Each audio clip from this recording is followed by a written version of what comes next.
नमस्कार दोस्तों, pensioner family pensioner के सबसे भरोसेमंद यूट्यूब चैनल पेंशनर पोर्टल पर आपका एक बार फिर से स्वागत है। दोस्तों 27 अक्टूबर 2021 को भारत सरकार के कार्मिक लोक शिकायत और पेंशन मंत्रालय के द्वारा एक महत्वपूर्ण ऑफिशियल मेमोरेंडम जारी किया था और जितने भी पेंशन वितरक बैंक हैं उनको ये आदेश दिया था बिना किसी फर्दर ऑर्डर के पेंशन धारकों के खाते में इस महीने की पेंशन के साथ डीआर का पेमेंट कर दिया जाए। एरियर का पेमेंट उनके खाते में हो जाना चाहिए। लेकिन 27 अक्टूबर के बाद इस जो ऑर्डर है इसको टाइम बीतने के बाद भी अक्टूबर मंथ की पेंशन के साथ पेंशन धारकों के खाते में कोई डीआर की पेमेंट नहीं की गई और इसी को लेकर 1 नवंबर 2021 को एक बार फिर से पेंशन विभाग, कार्मिक लोक शिकायत और पेंशन मंत्रालय के द्वारा एक फिर महत्वपूर्ण ऑफिशियल मेमोरेंडम जारी किया है जिसमें सभी पेंशन वितरित बैंकों को ये चेतावनी दी गई है कि उनको जल्द से जल्द पेंशन धारकों के खाते में क्रेडिट करना होगा उनके डीआर का एरियर। लेकिन दोस्तों आरबीआई का सर्कुलर क्या कहता है? आरबीआई का मास्टर सर्कुलर में एक पैराग्राफ मेंशन है जिसमें कहा गया है कि जो भी पेंशन धारका का एरियर गवर्नमेंट का डीआर का एरियर बनता है या फिर किसी पेंशन रिवाइज हुई है किसी की तो उसका एरियर बनता है, तो जैसे ही गवर्नमेंट का इंस्ट्रक्शन, गवर्नमेंट के ऑर्डर जाते हैं तो बैंकों को तुरंत तत्काल प्रभाव से उसको उनके जिस मंथ में वो ऑर्डर दिए गए हैं उस मंथ की पेंशन के साथ उनके अकाउंट में क्रेडिट करना होगा। लेकिन यहाँ पर पेंशन धारकों के पेंशन के साथ उनका डीआर की पेमेंट नहीं की गई, इसलिए मास्टर सर्कुलर के अकॉर्डिंग बैंकों को पेंशन धारकों के खाते में 8% ब्याज सहित इस राशि का भुगतान करना चाहिए। ऐसा पेंशन भोगी कल्याण विभाग के द्वारा डिमांड की गई है और इससे रिलेटेड जो सर्कुलर है इसी को ध्यान में रखते हुए 1 नवंबर 2021 को एक वार्निंग सर्कुलर जारी किया है सभी बैंकों, डीपीडीओज को। सबसे पहले हम आपको पुराना सर्कुलर दिखा देते हैं भारत सरकार का पेंशन धारकों के लिए क्या है। देख पा रहे हैं ये सर्कुलर था जो 27 अक्टूबर 2021 को कार्मिक लोक शिकायत पेंशन मंत्रालय के द्वारा जारी किया था, जिसमें यहाँ पर साफ साफ क्लियरली मेंशन है कि जो डीएनएस रिलीफ है सेंट्रल गवर्नमेंट पेंशनर या फिर फैमिली पेंशनर का रिवाइज रेट 1 जुलाई 2021 से इफेक्टेड है उसका भुगतान किया जाए। और इसमें कहा गया है कि इस ऑफिशियल मेमोरेंडम के अकॉर्डिंग ये डिसाइड किया गया है कि जो डीएनएस रिलीफ है central government pensioner, family pensioner का उसको एग्जिस्टिंग 28% रेट से बढ़ाकर 31% कर दिया है उनकी बेसिक फैमिली पेंशन का, जो कि 1 जुलाई 2021 से यहाँ पर एडमिसिबल होगा। और जो रेट होंगे कौन सी कैटेगरी के लिए कितने होंगे चलिए एक बार जान लेते हैं। तो सबसे पहले कैटेगरी बनाई थी central civil pensioner family pensioner की, जिसमें central government absorbing pensioner in PSU या ऑटोनोमस बॉडीज़ के अंदर जो इंडल्स हैं उन सभी को यहाँ पर शामिल किया था। और इसके अलावा जो restoration of full pension after expiry of commutation period of 15 year है वो भी इसके अंदर यहाँ पर शामिल थे। सेकेंडली जो arm force pensioner family pensioner या सिविलियन पेंशनर फैमिली पेंशनर हैं जो कि डिफेंस सर्विस एस्टिमेट से पेड आउट होते हैं उन सभी के लिए भी ये सर्कुलर मान्य होगा। थर्ड कैटेगरी है ऑल इंडिया सर्विस पेंशनर और फैमिली पेंशनर की। फोर्थ है रेलवे पेंशनर फैमिली पेंशनर।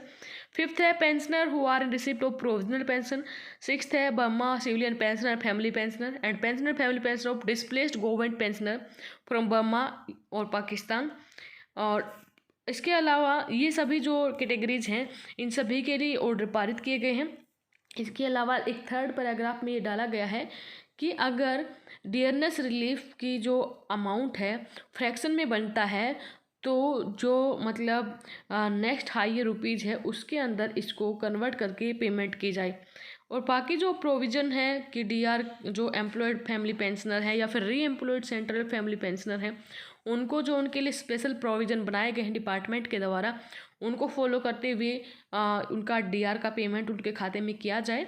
और बाकी जो पेंशनर हैं जो कि जो इन receipt of more than 1 pension उनके लिए जो ऑर्डर हैं वो अनचेंज रहेंगे।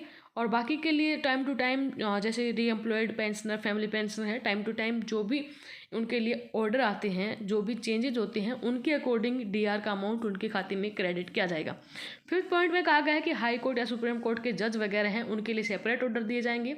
सिक्स पॉइंट में ये बताया गया है कि ये पेंशन डिस्पर्सिंग अथॉरिटीज़ या फिर नेशनलाइज बैंक की रिस्पॉन्सिबिलिटी होगी कि डीआर की कैलकुलेशन का जो क्वांटम बनता है वो अलग अलग केस के लिए अलग अलग आपको कैलकुलेट करना है। Office of account general and authorise pension disbursing bank को ये रिक्वेस्ट की गई है कि जो डीएनएस रिलीफ होगा पेंशन धारकों के लिए उसकी पेमेंट को अरेंज किया जाए और जो भी उनका पेमेंट जो भी उनका बकाया बनता है उसको बिना किसी फर्दर इंस्ट्रक्शन के बिना किसी दूसरे इंस्ट्रक्शन का वेट किए बिना पेंशन धारकों की पेंशन के साथ उनके खाते में क्रेडिट कर दिया जाए। लेकिन समय बीत चुका है और पेंशन धारकों की अक्टूबर मंथ की पेंशन के साथ उनके खाते में कोई एरियर का पेमेंट नहीं हुआ। इसी को लेकर 1 नवंबर 2021 को भारत सरकार वित्त मंत्रालय के व्यय विभाग केंद्रीय पेंशन लेखा कार्यालय विकाजी कामा प्लेस के द्वारा एक और ऑफिशियल मेमोरेंडम जारी किया है उनके डीएनएस रिलीफ जो पेंशन धारकों का है 1 जुलाई 2021 के रिस्पेक्ट में उनके खाते में पेड किया जाए। यहाँ पर आप क्लियरली मेंशन किया हुआ देख सकते हैं कि central government pensioner family pensioner के लिए जो एनहांस रेट है एग्जिस्टिंग 28% से 31% है उसको यहाँ पर जुलाई 2021 से इफ़ेक्टेड माना गया था। तो जितने भी बैंक हैं उनसे ये रिक्वेस्ट की गई है कि जितनी जल्दी हो सके उतना जल्दी इस अमाउंट को पेंशन धारकों के खाते में क्रेडिट कर दिया जाए। लेकिन यहाँ पर नोट करने वाली बात ये है कि सर्कुलर तो आपका 28 अक्टूबर को इश्यू हुआ था 27 अक्टूबर को और अभी तक आपके खाते में डीआर की जो एरियर या डीआर का पेमेंट बनता है क्रेडिट नहीं हुआ है। तो आरबीआई का मास्टर सर्कुलर क्या कहता है, जब भी गवर्नमेंट का कोई इंस्ट्रक्शन आता है पेंशन धारकों की पेंशन में बढ़ोतरी हुई है रिवाइज की गई है पेंशन या फिर डीआर की पेमेंट करनी है एरियर पेमेंट करनी है तो इंस्ट्रक्शन के साथ ही उस मंथ की जो पेंशन है उसके साथ ही आपके खाते में क्रेडिट कर देना चाहिए। लेकिन आपके खाते में क्रेडिट नहीं हो पाई 5-7 दिन का जो डिले हुआ है उसका एरियर आरबीआई के सर्कुलर के अकॉर्डिंग उसके लिए आपको जो नेशनलाइज बैंक है उनको 8% ब्याज सहित भुगतान करना होगा।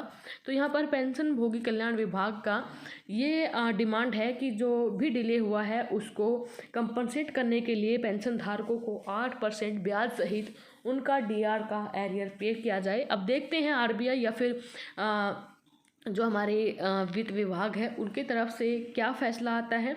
अगर आप भी मानते हैं कि जो भी डिले हुआ है उसके लिए हमारे पेंशन धारकों को 8% ब्याज सहित भुगतान दिया जाए तो वीडियो के कमेंट बॉक्स में अपनी राय जरूर दें। जो भी भारत सरकार का फैसला आएगा हम आपको नेक्स्ट वीडियो के माध्यम से अवगत करा देंगे। तब तक के लिए बने रहे हमारे साथ। धन्यवाद। जय हिंद जय भारत।